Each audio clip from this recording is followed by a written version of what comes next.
1 de la tarde, 10 minutos. Vamos a intentarlo por tercera vez en el programa. Mauricio, buenas tardes. Juan Pablo, la tercera la vencida, dicen, ¿no? Perfecto, por fin, ahora sí ¿Me tenemos. escucha mejor? Pero óptimo, muy bien. Audio 1A. Bueno, Mauricio, usted nos trae el caso RTBC, el que mencionaban hace un instante nuestras compañeras Laura y Luz Helena, pero visto desde la perspectiva jurídica. No nos adentraremos en las honduras de si hubo o no hubo censura en RTBC, que eso es algo en lo que, insisto, todavía no ha habido una decisión ni de un órgano judicial ni de un órgano disciplinario. Sorprendente porque mientras tanto la Fiscalía sí ha avanzado en el caso en contra de una de las personas implicadas en el caso, el de Diana Díaz, quien era la coordinadora de Señal Colombia hasta el momento en el que se presentó esta situación y terminó convirtiéndose pues en una de las afectadas por este escándalo de censura que también significó la salida de Juan Pablo Vieri de RTBC. Mauricio, esbóceme rápidamente, porque Andrea nos trae los audios del recuerdo, esbóceme rápidamente cuál es el planteamiento legal que se está haciendo aquí y cuál es, digamos, la discusión que queremos plantear con nuestros invitados. Lo que queremos averiguar, Juan Pablo, o saber por lo menos, es buscar, establecer si realmente hubo una violación a la confidencialidad, que es el delito penal por el cual la Fiscalía General adelanta la investigación tras la denuncia que interpuso Juan Pablo Vieri contra Diana Díaz. Entonces, nosotros lo que queremos buscar es esa relación que existe entre una confidencialidad, si existió realmente una violación o no, porque realmente es lo que muchos de los comunicadores y varios colegas han cuestionado, porque se trata de una censura, se trataría de una censura, y pues aquí realmente también vale la pena determinar si grabar de esa manera puede ser o no considerado delito, teniendo en cuenta que uno muchas veces quiere denunciar y es algo que realmente pues hay que ahondar, hay que profundizar, y por eso hemos invitado a algunos juristas para el tema, Juan Pablo. Ya vamos con sus invitados. Numeral, ¿está mal que? Escribe @Cherry Montagut. Está mal que, en nombre de la confidencialidad, tengan que callarse los funcionarios cuando ven irregularidades en los entes del Estado. Exacto. Pues no, a denunciar que por encubrir corruptos es que estamos como estamos. Escribe esta tuitera con nuestro numeral, ¿está mal que? Está mal que. Para usted, ¿qué está mal? Andrea, vámonos con los audios del recuerdo. Esto fue hace año y medio, un poquito más, cuando se revelaron los audios que terminaron con la caída de Juan Pablo Vieri de la gerencia de RTBC. ¿Cuál es el contexto de esto? Recordemos que la serie Los Puros Criollos pues era presentada por Santiago Rivas, quien fue invitado al programa La Puya para hacer una reflexión sobre lo que él pensaba y sobre lo que muchos también cuestionaban acerca de la ley TIC. ¿Se acuerda que se estaba tramitando en el Congreso y que tendría de alguna manera cierta talanquera a la libertad de expresión? Después de hacer estas declaraciones, Santiago Rivas, en este medio de comunicación, pues entonces Vieri tiene una reunión con algunos directivos de RTBC y entonces allí se empieza a grabar, a registrar esto que es necesario que lo recordemos, donde para algunos se trata claramente de censura. ¿Cómo se hace, muchacho? Santiago Rivas. Santiago Rivas. ¿Qué hacemos con él? ¿Él cómo está vinculado aquí a la No está vinculado. Entonces, ¿cómo hacemos para que no salga más en nuestros productos? Le dice cómo está vinculado, cómo hacemos para que él no salga más en nuestros productos. Y entonces después también la periodista le empieza a decir que sale a determinada hora y él dice que no, que entonces que tienen que cambiar los horarios y que tienen que acabar ese proyecto, porque además Santiago Rivas está hablando mal del gobierno que le está dando de comer, en sus palabras. ¿Y empiezan a meterse cuándo? En enero, ¿En enero? ¿En qué horario? 7:30 de la noche. Lo cambiamos de horario. Matamos la producción. Lo ponemos 3 de la mañana. No tengo ni idea. Pero no puede ser. Él no sabe, digamos, no tiene ni idea de lo que está diciendo, y segundo, se está burlando del Estado, se está burlando de la entidad que le da de comer, que le paga un sueldo. Lo impresionante, Juan Pablo, es la expresión, ¿no? Matamos la producción porque se está burlando del gobierno que le da de comer, y entonces pues esta es la raíz y el contexto de toda esta situación que ahora pues implica a la periodista en imputación de cargos. Numeral. Pero el tema, perdón Juan Pablo, Sí. el tema ahí de hoy es que supuestamente por haber ella revelado estas grabaciones o por haber grabado al señor Vieri en una reunión privada, pues estaría violando una cláusula de confidencialidad que tienen todos los contratos, ya sea de prestación de servicios o contratos directos con las entidades públicas. Entonces, esa cláusula de confidencialidad lo que dice es que no se puede divulgar ninguna información que sea privada de las instituciones o de las entidades públicas, y menos para fines pues como este que tiene que ver con una... Pero mire, Paola, yo aquí le leo el comentario de Mario Londoño en nuestro Facebook Live. Denunciar no paga. Qué pena con el mundo. Y pareciera este el escenario. Vámonos con los abogados, vámonos con sus invitados, Mauricio. ¿Quiénes son? Bueno, vamos a hablar inicialmente con el abogado penalista Francisco Bernate. Doctor Bernate, bienvenido a Sigue la W, y quiero preguntarle si en este caso de Diana Díaz, si hubo una violación a la confidencialidad, si se presentó un delito tal como lo está manifestando la Fiscalía General. Bueno, lo primero, un saludo muy especial, muy afectuoso a todos los oyentes, a todo el maravilloso equipo de trabajo. Juan Pablo, muchísimas gracias por esta invitación y un honor. Además me veo muy bien acompañado de un jurista inmenso, mi profesor, el doctor Mauricio Pava. Entonces, creo que en los comentarios previos ustedes daban en el punto. ¿Y el punto cuál es? Primero, ¿es este acto de censura un acto de corrupción? ¿Es un acto de corrupción decir que se saca o no se saca de la parrilla un determinado programa por las razones que sea? La respuesta es no. No es un acto de corrupción, puede ser un acto indebido, puede ser un acto inadecuado, perfecto.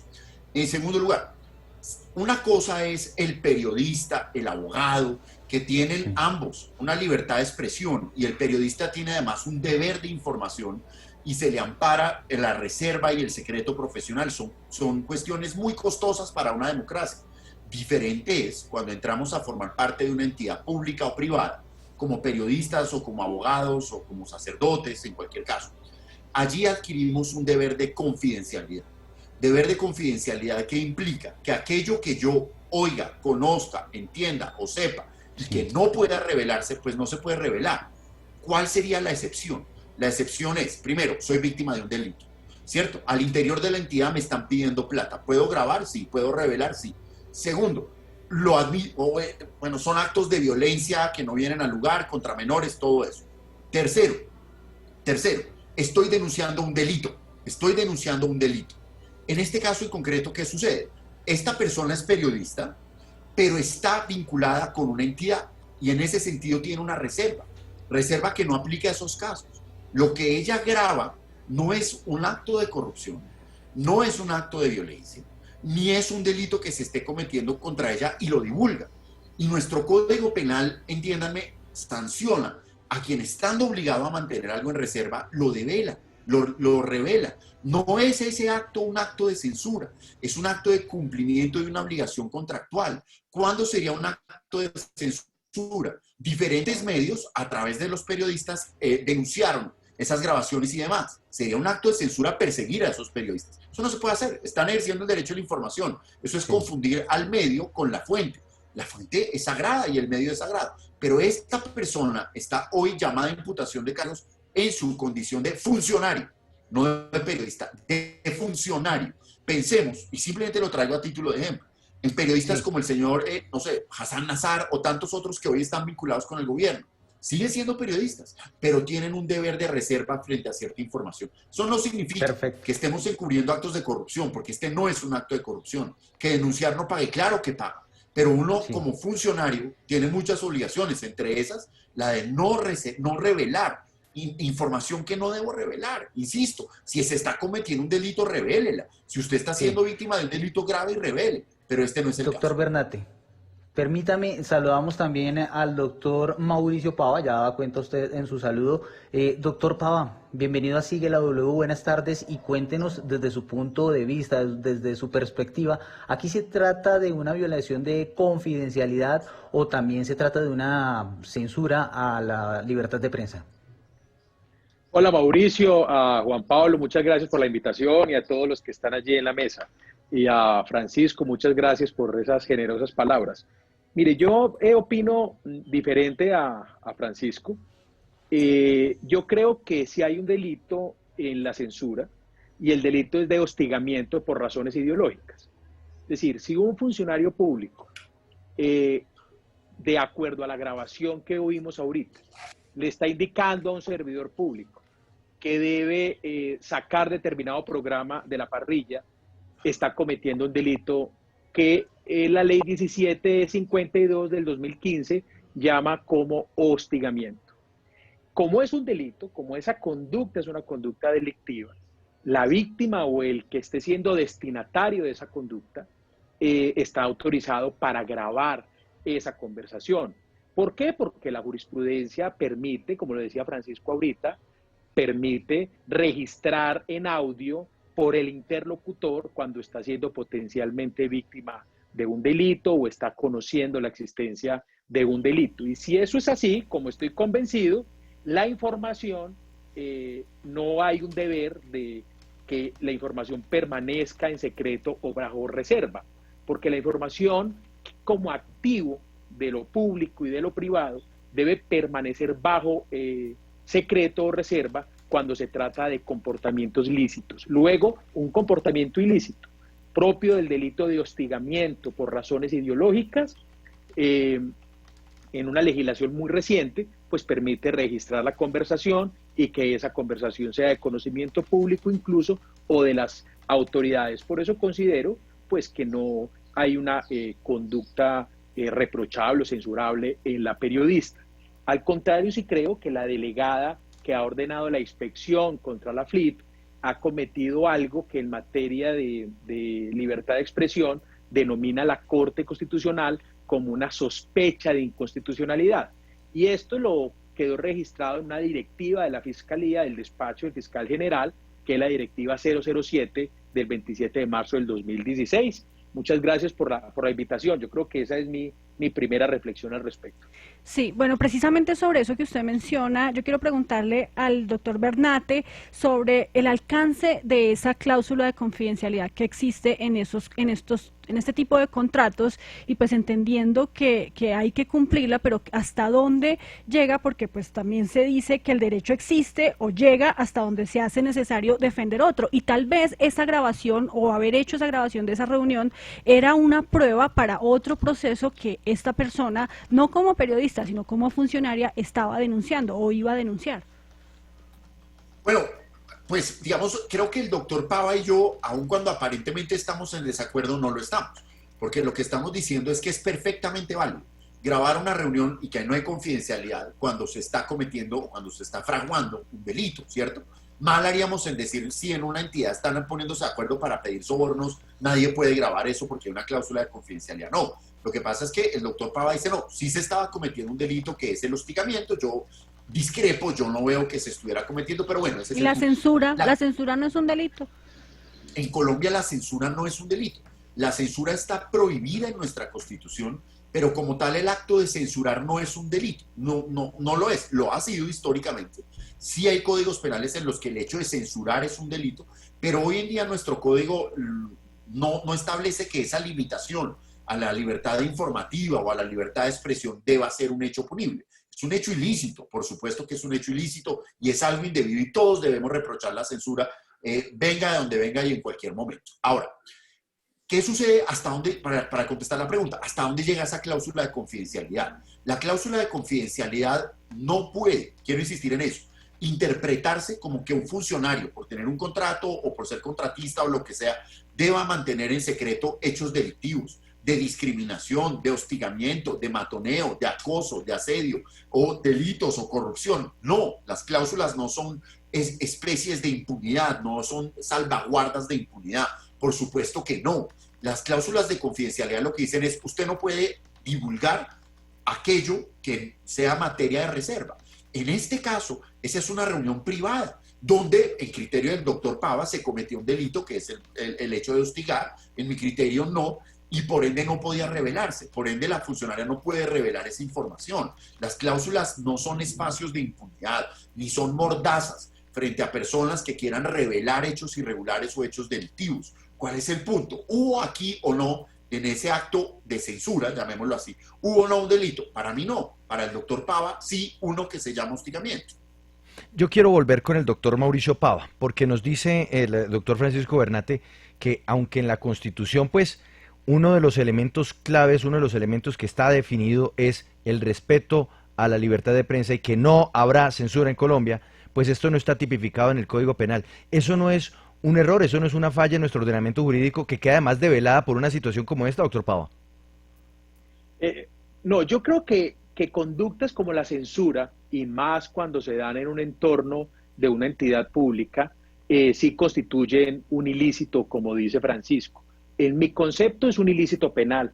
Puede ser el delito de hostigamiento por razones ideológicas, porque al periodista le estaban diciendo, o la indicación que se le daba a la periodista funcionaria era, quitemos ese programa de la parrilla, porque está atentando contra lo que le da de comer y, en fin, en los términos de esta conversación, y eso claramente, o en mi concepto, constituye hostigamiento. Pero además, si no nos metiéramos en el campo del hostigamiento, hay otra conducta general que está en el artículo 182 del Código Penal, que se llama constreñimiento ilegal, y es quien por medios fraudulentos obligue a alguien a hacer algo, omitir algo, o lo restringe para algo. Ese es un delito general, genérico, que precisamente contempla situaciones como la censura. La censura es una presión indebida, sin duda, por, pues, digamos, todo lo que hay alrededor constitucionalmente al respecto, y es tanto que hay una competencia disciplinaria por la Procuraduría en este momento, y en consecuencia, por ejemplo, esa norma permitiría sancionar actos de censuras, más cuando se trata de una entidad del Estado. Profesor Bernati, le pregunto, ¿no es una extralimitación por parte de la Fiscalía haber adelantado esta imputación de cargos, o por lo menos anunciarla, frente al caso de Diana Díaz, teniendo en cuenta pues los argumentos que acaba de darnos el doctor Pava, Mauricio Pava, de que pudo tratarse de otros delitos, de pronto no, ni siquiera delitos, una persona que está denunciando algo en el interior de una entidad, sea un constreñimiento, sea un hostigamiento, sea un acoso laboral, si una persona no puede hacerlo, si en ese caso no puede hacerlo porque sería violar la confidencialidad, más bien no es como mejor buscar otro mecanismo pero no llamarlo imputación de cargos de esa manera, de pronto que se extralimite la Fiscalía en ese sentido. Muy importante lo que comentaba el doctor Pava, y es que como tal el hecho de la censura, ¿cierto? No publique esto no se publica, por ejemplo, no vamos a hacer este debate, eso no es un delito. Como lo decía el doctor Pava, puede escalar al nivel de delito. Cuando le digo, si usted lo publica, lo vamos a echar. Eso es un acto de censura que es punible y que de hecho se agrava porque hay una relación laboral. Pero la mera censura, como que yo soy el director del medio, un periodista me trae una información y digo, no, yo no voy a sacar eso. Eso no es un delito, ni siquiera cuando hay un conflicto de intereses. Por ejemplo, si eso se revela, me perjudica a mí, eso no es un delito. La censura en Colombia no es un delito como tal, es una irregularidad y tiene otras sanciones por vía del Ministerio de Comunicación, tiene otro tipo de manejos no necesariamente delictivos. Ahora, en segundo lugar, imagínate que nosotros dijéramos cualquier irregularidad que usted constate, usted la puede grabar y la puede revelar. ¿Es un desafuero de la Fiscalía General de la Nación, en este caso, abrir una imputación de cargos? La respuesta es la siguiente. La Fiscalía está en la obligación de investigar todos los hechos que revistan las características de un delito, ¿cierto? Y en este caso, ¿qué es lo que se está diciendo? Un funcionario habría, porque nadie la ha condenado, revelado información que tenía que mantener en confidencialidad. Y por eso la voy a llevar ante un juez para que discutamos. Discutamos escenarios como el que muy inteligentemente plantea el doctor Pava, que es, yo pensé que estaba revelando una información que tiene que ver con un delito, que sea un hostigamiento, perfectamente válido. Nadie la está condenando. Ir a la FLIP y pedir las grabaciones y todo esto, pues yo lo que veo es que la Fiscalía está buscando una traza sobre cómo se conoció esa información para determinar si efectivamente la fuente es ella, la fuente de la grabación. Entonces, en este contexto, yo creo que la Fiscalía está cumpliendo con un trabajo que le asigna la Constitución, que es investigar los hechos que revistan las características de un delito. La persona tendrá todos los espacios para defenderse, entre otras, con argumentos tan estructurados como los que ha planteado el doctor Pava. Y creo que el acto de censura sería, por ejemplo, llamar imputación de cargos a los periodistas o a los tuiteros que se han pronunciado sobre esos hechos. Eso es censura. Si aquí yo como funcionario público grabo una reunión reservada y la develo, pues presuntamente puedo estar cometiendo un delito y ese es el deber de la fiscalía. Y precisamente para eso la llama imputación de cargos, para que se pueda defender. Entonces yo no creo que haya un desafuero, yo creo que hay una actuación dentro del marco legal y quiero insistir en eso.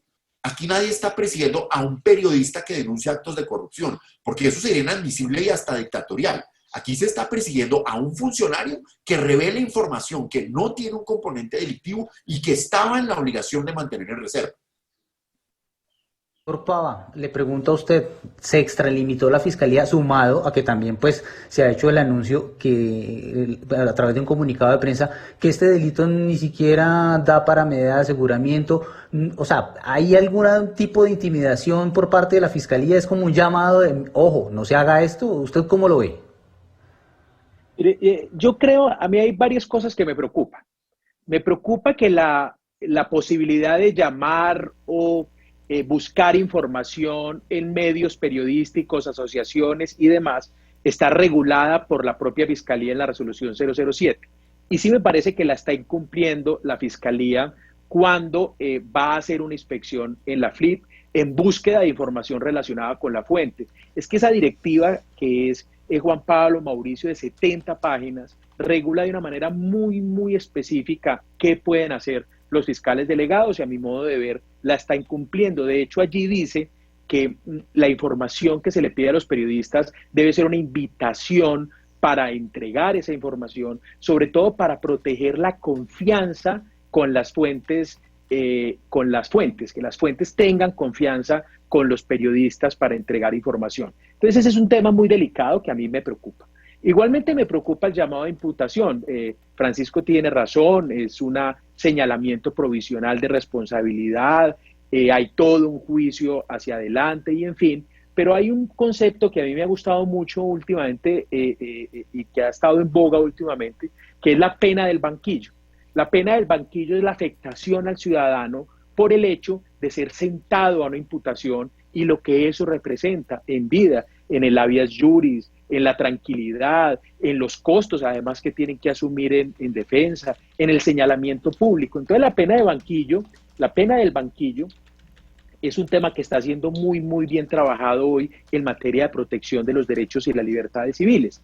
En ese orden, por ejemplo, sería bueno traer a colación las cifras de la Fiscalía en materia de efectividad de las acusaciones. La Fiscalía, según Corporación Excelencia de la Justicia, de cada 100 acusaciones, 51, 52 terminan en absolución. ¿Por qué? Porque en nuestro sistema no hay un control de la acusación, es decir, un juez no puede rechazar o de manera general no existe ese control.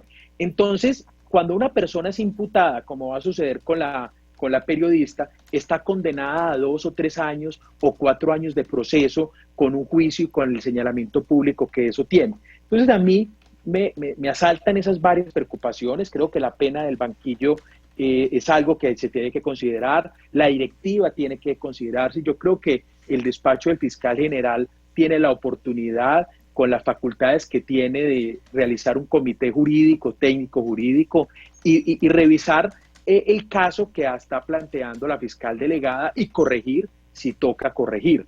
O un juez de control de garantías, pues ante, por ejemplo, una situación de doble victimización o de revictimización, porque miren ustedes, es una persona, una servidora pública que está frente a un acto de hostigamiento o de constreñimiento por parte de su superior, lo registra y publica y lleva a las autoridades posteriormente esa grabación. Ella estaría siendo víctima y no nos pongamos a discutir la existencia del delito, no, cada uno, Francisco y yo, cada uno tiene su opinión, pero sí de un ilícito, como lo plantea Francisco, un ilícito disciplinario, un ilícito regulatorio, y hoy entonces ella pasa a ser acusada, y eso en materia también de derechos civiles se llama victimización secundaria o doble victimización. Yo creo que existe material suficiente para que el despacho de fiscal general pueda revisar esto en un comité jurídico y tal vez corregir o enderezar, digamos, el camino en relación con la determinación que está tomando su delegada. Pues a nuestros invitados, al doctor Francisco Bernate, al doctor Mauricio Pava, muchas gracias por estar con nosotros y darnos luces sobre este caso que ya está en manos de la Fiscalía, en la situación de Diana Díaz, pues ya habrá imputación de cargos, pero entre tanto, sobre Juan Pablo Vieri, ex gerente de RTBC, absolutamente nada, ni en la Fiscalía ni en la Procuraduría. Unos, pues tapando los daños de los otros, pareciera, o por lo menos una justicia y una acción disciplinaria lenta, muy lenta. Muchísimas gracias a los abogados por estar con nosotros. Hacemos una pausa. Al regresar, nos vamos con el tablero y el espejismo de la pandemia. Paola se puso a revisar las cifras de la economía en el país antes de la pandemia. ¿Íbamos también, como dicen algunos, o en realidad ya estábamos en una situación delicada que la pandemia ha agravado, pero ha servido también o ha ayudado a tapar lo que estaba pasando antes de la llegada del COVID? Una pausa, sigue la W.